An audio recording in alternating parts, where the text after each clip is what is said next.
Om Namo Venkatesaya. Welcome back to our channel. ఈరోజు video ఏంటంటే నిత్యాభిషేకం విధి విధానం గురించి తెలుసుకుందాం. అలాగే నిత్యాభిషేకం చేసేటప్పుడు ఎలాంటి పాటించాలో కూడా తెలుసుకుందాము. ముందుగా అయితే నా వీడియోని చివరి వరకు చూసి దయచేసి లైక్ చేయండి. మీరు లైక్ చేయడం వల్ల ఈ వీడియోలు మరికొందరికి వెళ్తాయి కాబట్టి దయచేసి లైక్ చేయవలసిందిగా కోరుకుంటున్నాను. ఇక్కడ ఈరోజు సోమవారం సందర్భంగా స్వామివారికి విశేషమైన అభిషేకాన్ని చూస్తూ నేను చెప్పే నిత్యాభిషేకం గురించి నాకు తెలిసినంత వరకు చెప్తాను. తప్పకుండా ఈ వీడియోని చివరి వరకు చూస్తారని భావిస్తున్నాను. ప్రతినిత్యం కూడా స్వామివారికి మనకు శాంతి నిలయంలో ప్రతినిత్యం కూడా అభిషేకం అయితే ప్రాతకాలంలో జరుగుతుంది.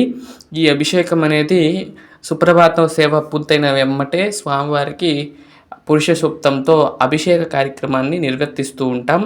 స్వామివారికి, మహాదేవుడికి, అలాగే వెంకటేశ్వర స్వామి వారికి ఏకకాలంలో అభిషేక దర్శనమే పుణ్యము.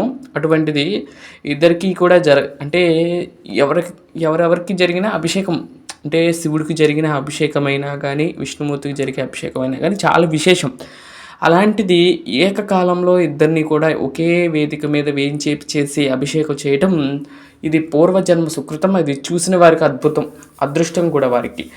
ఎందుకంటే చాలా వరకు శివకేశవులకు ఏకకాలంలో అభిషేకం ఎక్కడా లేదు. కానీ మన శాంతి నిలయంలో స్వామివారికి, మల్లేశ్వర స్వామివారికి, శ్రీ వెంకటేశ్వర స్వామివారికి ఏకకాలంలో అభిషేక కార్యక్రమాన్ని నిర్వర్తిస్తూ ఉంటాము.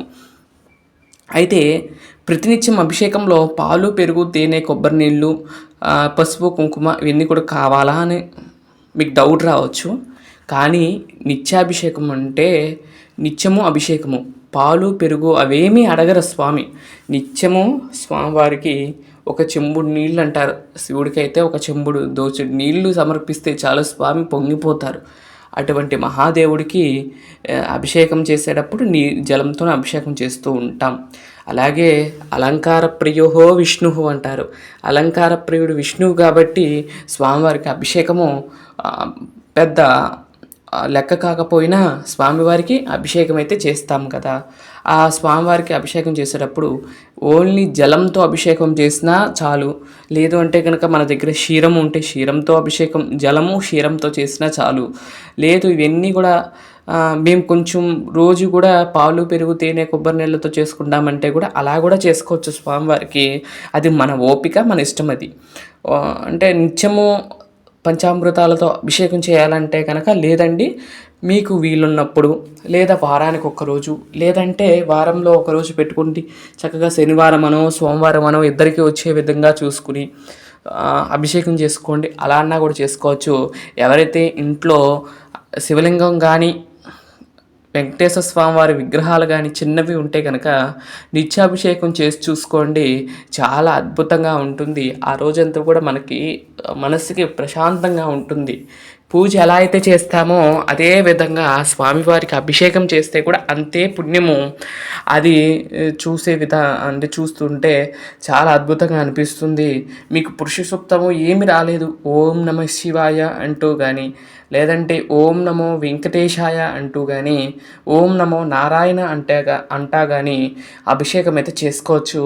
ముందుగా స్వామివారిని ఉన్న విగ్రహాలను మీకు వేంచేపు చేసుకుని మూర్తులను ఆవాహన చేసుకుని అక్కడ వేంచేపు చేసుకుని ముందుగా ఆచమ్యాలు ఇవ్వండి. ఇక్కడ వీడియోలో మిస్ అయింది కానీ ఆచమ్యాలు ఓం ప్రాణాయస్వ అంటూ 3 సార్లు చూపించి స్వామివారికి వదిలి ఆ తర్వాత స్వామివారికి అభిషేకానికి సిద్ధం చేయండి.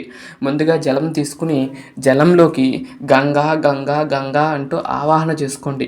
మీ యొక్క దగ్గరలో ఉన్న నదులన్నింటినీ కూడా దాంట్లోకి ఆవాహన చేసుకోండి. ఒక పుష్పం వేసి తిప్పుతూ గంగా ఆవాహయామి, కృష్ణ ఆవాహయామి, గోదావరి ఆవాహయామి అంటూ అన్ని నదుల్ని కూడా ఆవాహన చేసుకుని స్వామి ఇవే గోదావరి నీళ్ళు, ఇదే కృష్ణా నీళ్ళు, ఇవే గంగా నీళ్ళు ఇవన్నీ కూడా సమర్పిస్తున్నా స్వామి అంటూ నమస్కరించుకుని మనం ఆ జలాన్ని స్వామివారికి సమర్పించినట్లయితే చాలా అద్భుతమైన ఫలితాన్ని ఇస్తుంది. ప్రతినిత్యం కూడా అభిషేకం సేవ చేసుకుంటే, నిత్య పూజ చేసుకుంటే ఎంత పుణ్యమో అంతకన్నా రెట్టింపు పుణ్యము ఈ అభిషేక సేవలో దక్కుతుంది. ఈ విధి విధానం అంటే ఏం లేదండి, ఒక విగ్రహాన్ని స్వామివారి యొక్క మూర్తిని వేంచేపు చేసుకుని అక్కడ స్వామివారికి కలశంలోకి ఉత్తరేణితో ఉన్న పాత్రలోకి తీసుకుని గంగా ఆవాహయామి, కృష్ణ ఆవాహయామి, గోదావరి ఆవాహయామి అంటూ నదులను ఆవాహన చేసుకుని ఆ నీటితో స్వామివారికి అభిషేకం చేసుకుని ఆ తర్వాత పొడి వస్త్రంతో 2 వస్త్రాలు పెట్టుకోండి. ఒకటి ఇవాళ వాడితే రేపు ఇంకోటి, అంటే తుడవటానికి సపరేట్గా, అంటే రోజుకు ఒకటి చేయాలనేది ఏమి ఉండదు. అయితే వాటికి చక్కగా స్వామివారిని మొత్తం కూడా పొడి ఆరిబెట్టేలాగా తుడవండి. తుడిచిన తర్వాత ఇలా లేసెస్ అయితే ఉంటాయి. నేనైతే 3 పెట్టుకుంటాను, 3 జతలు. ఇవాళ వేస్తే ఇవాళది మళ్ళీ రేపు కట్టను, ఎల్లుండి కట్టను, ఆవులతో ఎల్లుండి కడతాను. ఈలోపు ఉతికేసి మళ్ళీ ఆరబెట్టుకుంటాను. అంటే నిత్యము మనం గృహంలో కాబట్టి నిత్యము మనం నూతన వస్త్రాలు తేవాలంటే ఆలయాల్లో తెచ్చినట్టు తేలేమో, అందుకని ఉతికి వాడుకోవచ్చు. కానీ ఇట్లో సబ్బు కానీ ఏం పెట్టకూడదండి. ఓన్లీ పసుపు నీళ్ళల్లో ఒకసారి ముంచి లేపి ఆ తర్వాత స్వామివారికి అయితే అలంకరించుకోవచ్చు. ఈ విధంగా వస్త్రాన్ని కూడా రెడీ చేసుకుని ఇలా వస్త్రాన్ని అయితే కట్టుకుంటూ ఉంటాము. మీరు కూడా కుదిరితే వస్త్రాన్ని కట్టండి. తర్వాత ఒక నక్లీస్ వేయండి, లేదంటే కనుక ఏమీ వద్దు, తులసి దళం. అంటే నేను అంగుష్టం కంటే ఎక్కువ ఉంది కాబట్టి ఈ విగ్రహానికి 6 అంగుళాలు ఉంది కాబట్టి నేను వస్త్రాలు కట్టాను. 6 అంగుళాల కన్నా చిన్నగా ఉందనుకోండి, వాటికి వస్త్రాలు కట్టలేము. అలాంటి విగ్రహాలకు ఏంటంటే అభిషేకం చేస్తే చాలు, అభిషేకం చేసి బొట్టు పెడితే చాలు. ఈ విగ్రహాలు కొంచెం 6 అంగుళాల విగ్రహాలు అయితే ఉంటాయి, ఏమైనా ఉంటే కనుక ఆ విగ్రహాలకు తప్పకుండా వస్త్రాన్ని అయితే అలంకరించాలి. అందుకని నేను వస్త్రం అయితే అలంకరించాను. మీరైతే చిన్నదైతే అంగుష్టం ఏముందంటే కనుక ఈ వస్త్రాలంకరణ అనేది చేయవసరం లేదు. స్వామివారికి కుంకుమ పెట్టి, గంధము కుంకుమ పెట్టి ఆ తులసి దళం సమర్పిస్తే చాలండి. ఈ విధంగా నిత్యాభిషేకం ప్రతిరోజు చేసుకుంటాను నేను. మీరు కూడా ఎవరైనా ఉంటే చేసుకోవచ్చు. చక్కగా విగ్రహాలు ఉంటే ఎవరైతే చేసుకుంటున్నారో వారందరూ కొంచెం కామెంట్ చేయండి. నిత్యం అభిషేకం చేసుకుంటే ఆ పాజిటివ్ ఎనర్జీ వేరండి, చాలా బాగుంటుంది. అభిషేకంలో ఈ విధంగా నేనైతే పాటిస్తానండి. ఈ విధంగా ఇంకా మీకు కావాలంటే పెద్దలని కనుక్కుని, మీకన్నా పెద్దలను కనుక్కుని వారు ఎలా అయితే చేస్తారో అలా విధంగా చేసినా చాలండి, మనకంతా కూడా శుభ్యం కలుగుతుంది. ఈ విధంగా స్వామివారిని యథాస్థానంలో ఉంచి తర్వాత పూజ అయితే చేసి అర్చన ఇవన్నీ కూడా జరుగుతాయి అండి. మరొక మంచి వీడియోతో రేపటి వీడియోలో కలుస్తాను. అంతవరకు సెలవు.